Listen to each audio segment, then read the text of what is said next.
Corre el año 1896. Buffalo Bill's Wild West recorre Estados Unidos como uno de los espectáculos más famosos de su época, ayudando a popularizar en el mundo entero una determinada imagen del viejo oeste, hecha de vaqueros, disparos y horizontes abiertos. En el programa oficial de esa temporada, entre el resto del personal, aparece un nombre poco conocido hoy. Según ese souvenir oficial de Buffalo Bill, Vicente Oropesa figuraba entre el personal del espectáculo como Chief of Mexicans, algo así como el jefe o responsable de los intérpretes mexicanos, según la forma en que aquel programa organizaba su elenco. Oropesa no es un extra ni un rostro de fondo. Sube al ruedo como un artista reconocido por su dominio del lazo, floreo, exhibiciones de destreza, presentaciones ante audiencias de distintos países. Es parte oficial de la nómina de un espectáculo que ayudó a construir, para públicos de varios continentes, la imagen que hoy asociamos con el viejo oeste. Ese espectáculo mezclaba jinetes, tiradores y artistas de distintos orígenes en una misma función, presentada como una ventana hacia la vida en la frontera. Reconstrucciones de asaltos, demostraciones de puntería, carreras a caballo y números de destreza como el de Oropesa. Dentro de ese elenco, un intérprete mexicano ocupaba un lugar con nombre propio, no un papel anónimo entre el fondo del escenario. Menos de 2 décadas después, el cine, todavía joven, todavía silente, empieza a construir otro tipo de personaje mexicano. No uno que domina el lazo con destreza artística, sino uno que aparece del lado sospechoso de la historia, el traicionero, el peligroso, el que hay que vencer antes del final. No se trata de una sola película aislada ni de una casualidad de guión. Es un personaje que, con variaciones, se repite en pantalla tras pantalla durante esos primeros años del cine estadounidense. Esta no es la historia de que todos los cowboys eran mexicanos. Es algo más concreto.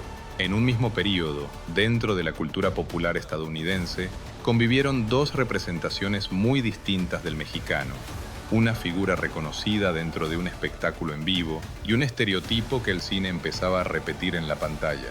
Ninguna de las 2 borra a la otra y ninguna basta por sí sola para explicar a la otra. ¿Cómo pudieron coexistir esas 2 imágenes tan distintas dentro de la misma cultura popular?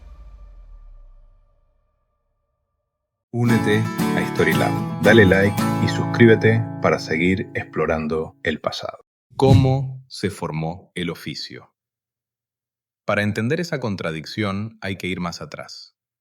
Mucho antes de Oropesa, mucho antes de Buffalo Bill, ya existía en América un oficio ganadero que fue viajando y transformándose durante siglos, desde la península ibérica, pasando por el Caribe y Nueva España, hasta el norte de México y los territorios que después serían parte de Estados Unidos.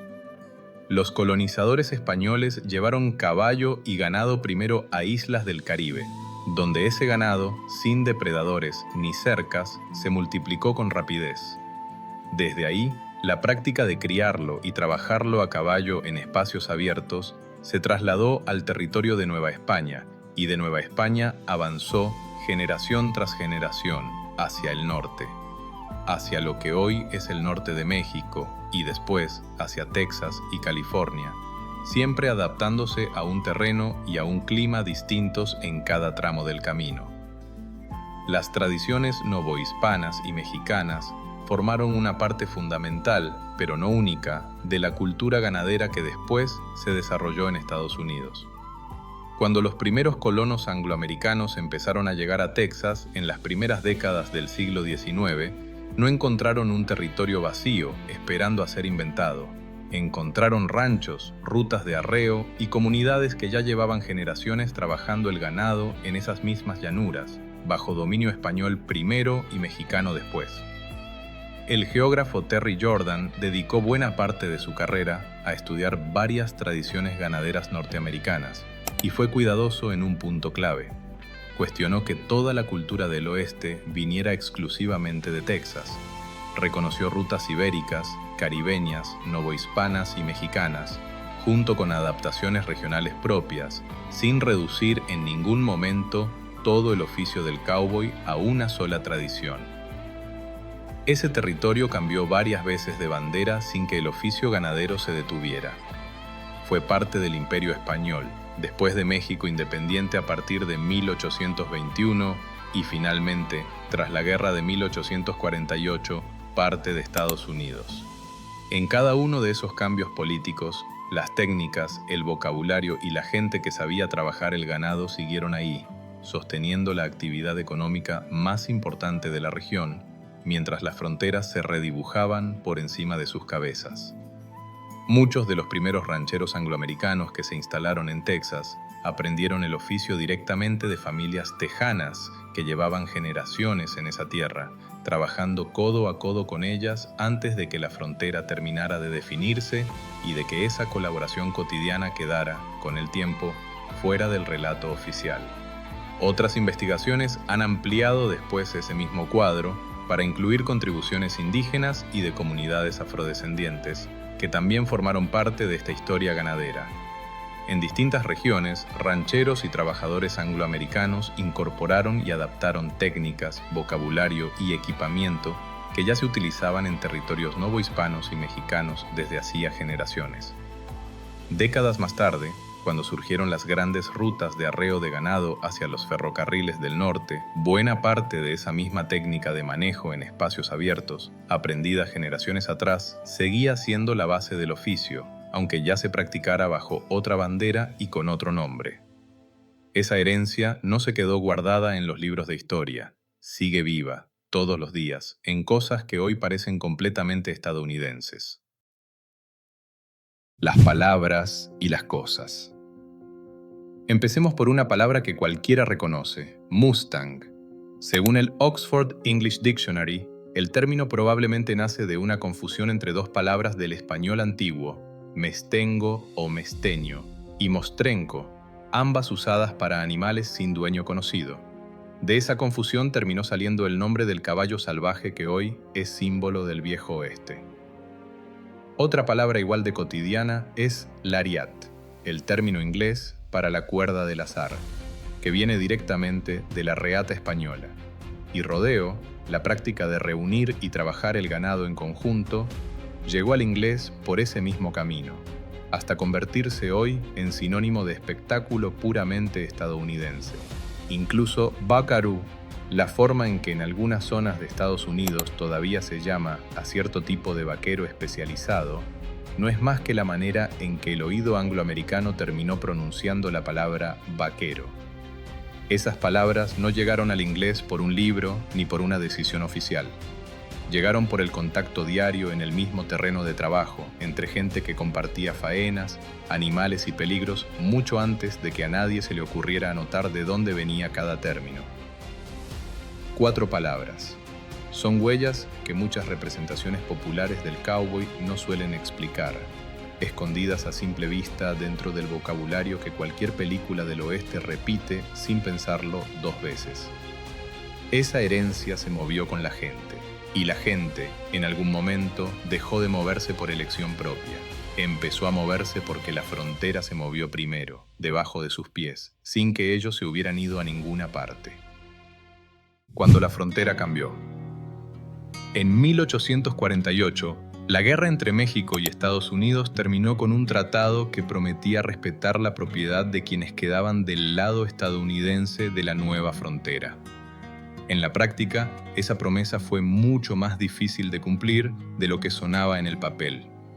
El papel decía una cosa, y los tribunales, con el tiempo, terminaron decidiendo otra. María Amparo Ruiz de Burton lo vivió en carne propia. Su familia era dueña de Rancho Jamul, en lo que hoy es el condado de San Diego.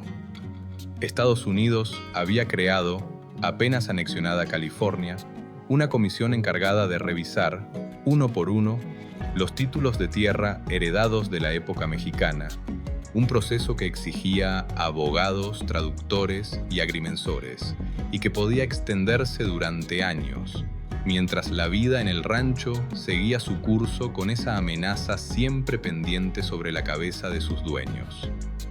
Ruiz de Burton escribió cartas, viajó, hizo gestiones y participó activamente en la defensa legal de su propiedad, hasta que en 1876 Estados Unidos le reconoció formalmente el título, una patente oficial a su nombre y al de sus hijos. Pero ganar el papel no fue lo mismo que conservar la tierra. Mientras el litigio avanzaba, distintos ocupantes habían presentado sus propios reclamos sobre partes del rancho, y la incertidumbre y la duración del proceso debilitaron, en los hechos, su posesión efectiva, parcela por parcela. Los pleitos siguieron durante años, incluso después de la patente. Ruiz de Burton murió sin haber recuperado la propiedad completa. Su historia no fue única. Decenas de familias californianas atravesaron procesos parecidos durante esas mismas décadas, enfrentando comisiones de tierras, juicios de apelación y ocupantes que se instalaban mientras el papeleo seguía su curso. Además de defender su propiedad en los tribunales, Ruiz de Burton escribió una novela, The Squatter and the Don, publicada en 1885. Donde narró, desde la perspectiva de una familia californiana, el mismo tipo de despojo legal que ella misma estaba viviendo. Para varias de esas familias, el resultado fue el mismo patrón. El título técnicamente podía terminar a tu nombre, firmado y sellado. La tierra, en los hechos, se te iba escapando entre juicios, abogados y ocupantes. Los quineños. Y sin embargo, ese mismo oficio no desapareció con la tierra. En el sur de Texas, un empresario llamado Richard King fundó en 1853 uno de los ranchos más grandes del continente. Según la propia tradición institucional del rancho, cuando necesitó ampliar y consolidar sus operaciones, King recurrió a trabajadores mexicanos de Cruillas, un pueblo golpeado por la sequía, que ya eran experimentados ganaderos y jinetes. Se les llamó, con el tiempo, los quineños, literalmente, la gente de King. Su trabajo cubría prácticamente todo lo que sostenía al rancho en pie: domar caballos, marcar y arrear ganado, reconocer el terreno, cuidar los animales durante sequías e inundaciones. Varias generaciones de esas mismas familias mantuvieron una relación laboral con el rancho durante más de 100 años. Algunos llegaron a ocupar cargos de responsabilidad, como capataces y encargados, transmitiendo el oficio de padres a hijos. Esto no significa que King no supiera nada de ganado, ni que un pueblo entero le haya entregado el oficio completo como quien entrega un regalo desinteresado. La relación fue, como casi todas las relaciones de trabajo de la época, más desigual y más compleja de lo que cualquier versión simplificada, heroica o victimista podría contar. Un empresario que necesitaba mano experta para hacer rentable un territorio inmenso, y familias mexicanas que encontraron ahí una continuidad laboral que en otros lugares se les estaba negando. Lo que sí queda documentado es esto: los quineños fueron trabajadores especializados dentro de una institución emblemática de Texas y representan una continuidad mexicana concreta que sigue reconociéndose hoy, más de un siglo y medio después de aquella primera contratación. Sus descendientes siguieron trabajando en el rancho durante el siglo XX y la propia King Ranch todavía usa ese nombre para reconocer esa herencia laboral. Es una continuidad discreta, sostenida en el trabajo diario más que en los libros de historia. Mientras esa tradición laboral continuaba en los ranchos, la cultura popular empezaba a asignar al personaje mexicano papeles muy diferentes. Cuando cambió el personaje. En 1914, la compañía Essanay estrenó una película corta titulada Broncho, Billy and the Greaser. Greaser era, ya entonces, un insulto usado contra los mexicanos y aparecía sin disimulo en el título mismo, pensado para un público que ya reconocía esa palabra y lo que anunciaba sobre el personaje. La reseña de la época en la revista especializada Moving Picture World cuenta la trama sin rodeos. Broncho Billy, encargado de la oficina postal, expulsa a un personaje mexicano por molestar a una joven. Ese personaje jura venganza, intenta apuñalar a Broncho Billy mientras duerme y es detenido antes de conseguirlo. En esta historia, el personaje mexicano no aparece como trabajador, vecino o especialista. aparece definido desde el título por un insulto y construido, de principio a fin, como amenaza. Y esta película no fue un caso aislado. Gilbert Anderson, su director y protagonista, era además la primera gran estrella del western estadounidense, y su productora Essanay producía estas historias cortas por decenas cada año. Especialistas en cine mexicano y estadounidense han documentado un ciclo completo conocido como Greaser Films, con títulos que repiten, con frecuencia, la misma palabra insultante y un estereotipo reiterado.